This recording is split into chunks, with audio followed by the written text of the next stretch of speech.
I would love for you to tell the people, what would you define hypnosis, and then also the differences between the unconscious and the conscious mind. I would love for people, because I think also it's important to define these terms before we get into the deep stuff. Yeah, so hypnosis, you could call it trance, or you could call it theta as the brainwave state. So you go, and everyone listen to this, into hypnosis every single day. When you wake up and you're in that sleepy state where you're like a bit asleep but also awake, that's hypnosis. Same thing when you go to bed. Same thing when you're driving your car from A to B and you think, how the heck did I get here? Yeah. It's like autopilot, that's hypnosis. Or have you ever been texting someone and then you say, your friend asks you something and then you text what you were saying to him? That's hypnosis, because your conscious mind has been like temporarily hijacked, you've passed it. It's also the state you're in when you're 0 to 8 years old. So the reason why children can learn so fast, learn 5 languages, learn all the sports and everything, is because they're constantly in theta, which is the same as hypnosis. So as after that age, we tend to not go into that as much, or we just don't know that that's the super learning state where change is immediate. So that's basically all hypnosis is. It's a normal thing that you're in all the time. And so the reason why I take people into hypnosis is because when you're in that state, you have access to the subconscious mind. You have the conscious mind and the subconscious mind. The conscious mind is like 1% or less of your mind. It can transmute about 50 bits of information. The subconscious mind, which is 99+% of your mind, can transmit 20 million bits of information per second. So 50 to 20 million, that's the difference between the conscious and the subconscious. So what are most people doing? They're saying, okay, well, I want to make 10K a month. Okay, well, I need to go and do the actions consciously. But their subconscious, the 99.9, is working against them. Limiting beliefs, fears of failure, reasons why it won't work out. That's working against them, but they just don't know it's working against them, right? So in hypnosis, you reprogram the subconscious mind to get it all working for you. And that's when flow happens. That's when things get easy. When people have massively fast success, it's always exactly the same thing that happens. They have a big belief shift internally in their mind first. Something changes, whether it was intentional or not. Something changes, which then makes them go on this crazy spur. Conor McGregor, we were just talking about, is the perfect example. Before he started fighting, he was a builder in Ireland making minimum wage. He was saying, I'm going to be the UFC champion of the world. Fucking crazy to say that at the time. But he went and did it because he literally hypnotized himself every single day to make himself believe that. Because if you believe it and then you can see it, it will happen. It's only a matter of time. Just like you were saying before we got on camera, right? Like things changed a lot for you in this last year. You had that belief shift. And then even though you didn't see the results immediately, you had so much belief and conviction, you made it happen. Now you're here. So it's like that, but then you can just quantum leap and continuously keep going. And it's just belief. People buy belief, people buy confidence, and that's what hypnosis gives you. So if you enjoy this conversation and you relate with the health and wealth aspect, and you know both of these are very important when it comes to scaling a business or just as an entrepreneur in general, top link in the description if you want a more personalized approach, to scaling a business or in the health aspect as well. And also in the description is access to our free community where we've got 20 hours of content that you can just consume. 100%. If you enjoy this conversation, share it to a friend. Maybe think about subscribing, put the notifications on. It helps the channel a lot. And by doing so, we can get some more interesting guests like this. So let's get back to the video. I love that it's making not the unconscious conscious, but it's almost like, well, in fact, I'm not actually sure who said this, but Carl Jung has said, if you don't make the unconscious conscious, it will guide your life and you will call it fate. And I also think you bring a lot of power, or you gain a lot of power back when you start making these underlying principles conscious to yourself. Because I think a lot of people, like you said, hypnotize themselves without even really knowing they're doing that. Yeah. And so how do you go about, I think you said, the state you sort of want to create when you hypnotize yourself is essentially the theta state, correct? Yes. How do you go about creating that state? We're obviously going to do that now before we get into it, but how do you go about creating that state for your clients and recommend doing that? So it's just relaxing.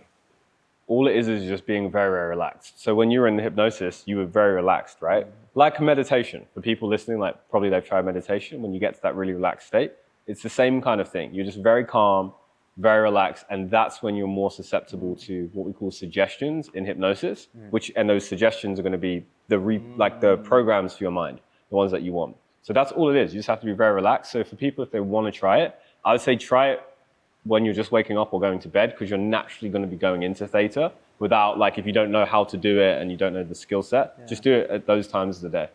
You also mentioned that from the ages of 8, people start to lose this like theta state or like this hypnosis state. Like why do you think that happens? Like, what's the reason for people just like at 8, 9, they just stop and they can't hypnotize themselves as much? There's a can't lot of absorb as much. there's a lot of reasons. I mean, the brain does actually change, so your brain changes. So that's one thing. But also, it's like, so we go into what's called beta, which is what we're in now, where we're alert, we're having normal conversations. Like, we need that to be a human in society. So you need to be in beta as well, just to get shit done. But we forget that we can go back into it, because you kind of like unlearn the things you learned as a kid, because society conditions you to be a certain way and act properly. Whereas a kid is like, fucking, what are they doing? They're like imagining like they're paratrooping down from a castle or landing on a unicorn, and they're like living in that world, and you see them. There's like completely in that world. That's an actual experience. But we get socially conditioned that we shouldn't be like that. And hypnosis is another way you can think about it, is just the imagination. Like, the more you can imagine and the more that imagination is real, the more you will experience that. Because the key is to actually feel the emotion. The feeling is actually the key. The emotion is the key. Because emotion is what drives action. We make decisions based on emotion, and then we justify it with logic later. We all know that from sales, right? Sales 101. We're the same. So when we can change that emotion, get that belief, then that's where everything becomes possible. Because now it's not like, oh, can I do that based on my past experience? It's no, like, I believe I can do it. And then your mind changes. So now it finds different solutions. It asks different questions, takes different actions, probably bigger actions, probably takes more risks. But because you have that belief, those risks actually pay off. And then suddenly now you start to see evidence in your life. And when you see evidence in your life, now, like this flywheel effect. It's a flywheel. And then you can't stop. You're I unstoppable. mean, that's essentially just what we were speaking about just before this. It's like, in the beginning of building a business or chasing a dream or a goal or whatever, it's like your immediate environment is constantly reinforcing your current self. And you have nothing to show for, like, let's for example, you are striving for your ideal self, your goal. There's nothing indicating that what you're doing as of right now is, leading you to this. You have no fruits yet, no results, whatever. And I think it's so important to essentially hypnotize yourself by visualizations, affirmations, stuff like that, to keep you aligned when you don't have the actual fruits. What do you think are some key things people can implement to do so? I mentioned a few that they can do to essentially hypnotize themselves to keep them on the right track. So there's 3 things. You can write it, you can think it, and you can speak it. The best is to do all 3. I actually think speaking is the most powerful. Because when you speak into existence what it is you want, particularly when other people can then observe that, it roots it more in reality when there's like this feedback. Because if I say to you, for example, me wanting to work with Conor McGregor, that was a decision 2 hours ago.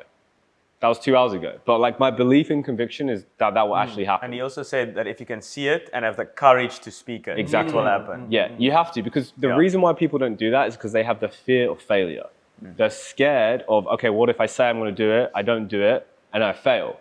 They're not actually scared of failing. They're scared of other people's perception of if they fail. That's what holds back 99% of people. It's just that. But if you think about it, if you don't do it, you're just guaranteed to fail anyway, or to just take 10 times longer than you would have taken. So people are just too scared. That's all it is. It's literally just fear. And what's fear? False evidence appearing real. It doesn't exist. It's an illusion. So if fear is an illusion, that's the only thing holding you back, then why not just choose to believe what it is you actually want? Why is the fear more real than what you actually want? It's actually not. It's just an illusion. So you may as well, if you're living in that delusion, you may as well live in the delusion of what you want, because that's what's actually going to help you. It's actually just logical if you think about it.